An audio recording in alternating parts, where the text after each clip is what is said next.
Alan Smithee is the worst director in Hollywood, and the most prolific. According to IMDb, Alan Smithee directed 149 films and had a career spanning over 75 years. The first film he was officially credited on was Death of a Gunfighter, which came out in 1969. But IMDb lists credits for Mr. Smithee as far back as 1955, with a constant stream of work until this year, with several more listed as in production. Looking over the list of films Smithee was a part of doesn't present the best filmography. Many of his films are B-movie bombs like Grindsploitation 3 and Blood-Sucking Pharaohs in Pittsburgh. Yet, you might be asking yourself, how have I never heard of this guy? Because Alan Smithee doesn't exist. Hey, I'm Mike. I studied film, I work in TV, and I love movies. Coined by the Directors Guild of America in 1968, Alan Smithee was the official, agreed-upon pseudonym to be used by film directors who wanted to disassociate themselves from a film they had worked on. It has become a signal in Hollywood that something went horribly wrong during the filmmaking process, and the final product is not what the director intended. As I mentioned, it was created for use on the film Death of a Gunfighter, released in 1969. During its filming, lead actor Richard Widmark was unhappy with director Robert Totten and arranged to have him replaced by Don Siegel. Siegel later estimated that he had spent 9 to 10 days filming, while Totten had spent 25 days. Each had roughly an equal amount of footage in the final edit, but Siegel made clear that actor Richard Widmark had effectively been in charge the entire time. When the film was finished, neither Siegel nor Totten wanted to take credit for the film. The DGA panel hearing the dispute agreed that the film did not represent either director's creative vision and came up with a solution. The original proposal was to credit the fictional Al Smith, but the name was deemed too common and was already in use within the film industry. The last name was changed to Smythe, S-M-I-T-H-E. Then they added the additional E to give us Smithee, which was thought to be distinctive enough to avoid confusion with similar names, but without drawing attention to itself. When Death of a Gunfighter was released, critics praised the film and its new director. The New York Times commented that the film was sharply directed by Alan Smithee, who has an adroit facility for scanning faces and extracting sharp background detail. And Roger Ebert commented, "Director Alan Smithee, a name I'm not familiar with, allows his story to unfold naturally." So let's back up. If a director didn't want to take credit for a film, why not just unlist the director's name? To answer that, we have to talk about the Auteur Theory. The Auteur Theory dates back to the French New Wave. The director was considered the single most important influence on a film. The term auteur originated in French film criticism of the 1940s. The French New Wave kicked off a discourse of film as art, and by 1955, French director Francois Truffaut had detailed 2 types of directors. One, he criticized harshly, calling them metteur en scène, a mere stager who adds the performers in pictures.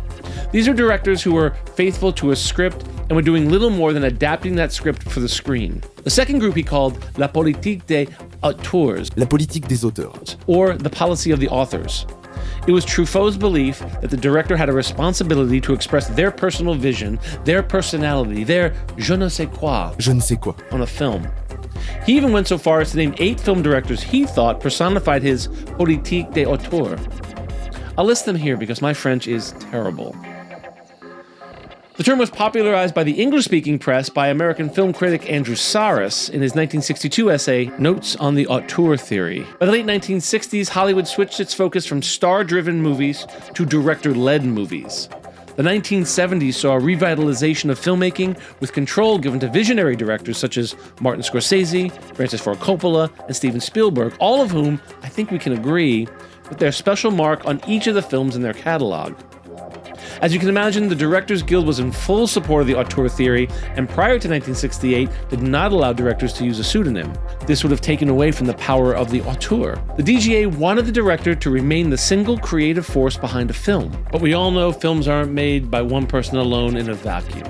And, as they often do, creative differences would arise and producers would insist on changes to the film in contrast to the director's vision. Unfortunately, not everyone is Scorsese or Coppola or Spielberg who can successfully fight off the studios. Many directors lost their battles and did not want to be associated with their projects. As they say in Hollywood, you're only as good as your last film, and the last thing an auteur wants is a film on his resume that was taken out of his creative control. But the DGA didn't make getting an Alan Smithee designation easy.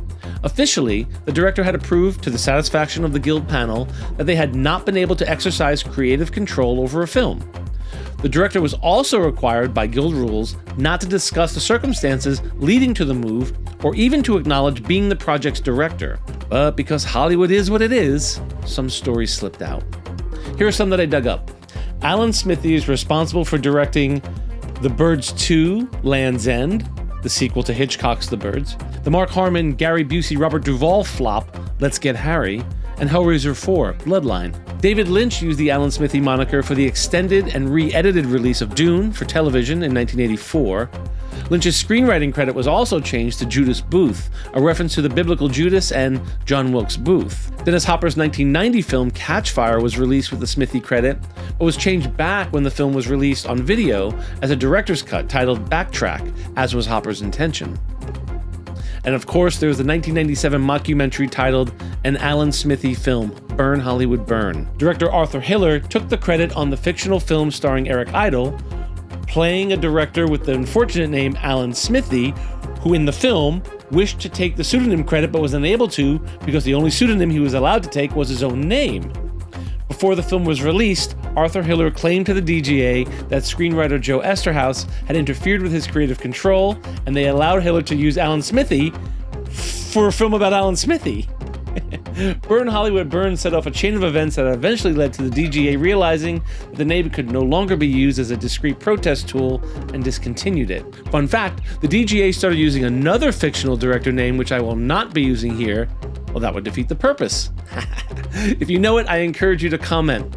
Let's see how many of you know the new pseudonym the DGA allows a director to use when he has lost creative control of a film. As always, film is about community, and I want to hear your thoughts on Alan Smithee and the Auteur Theory below. I'm Mike, and I love film.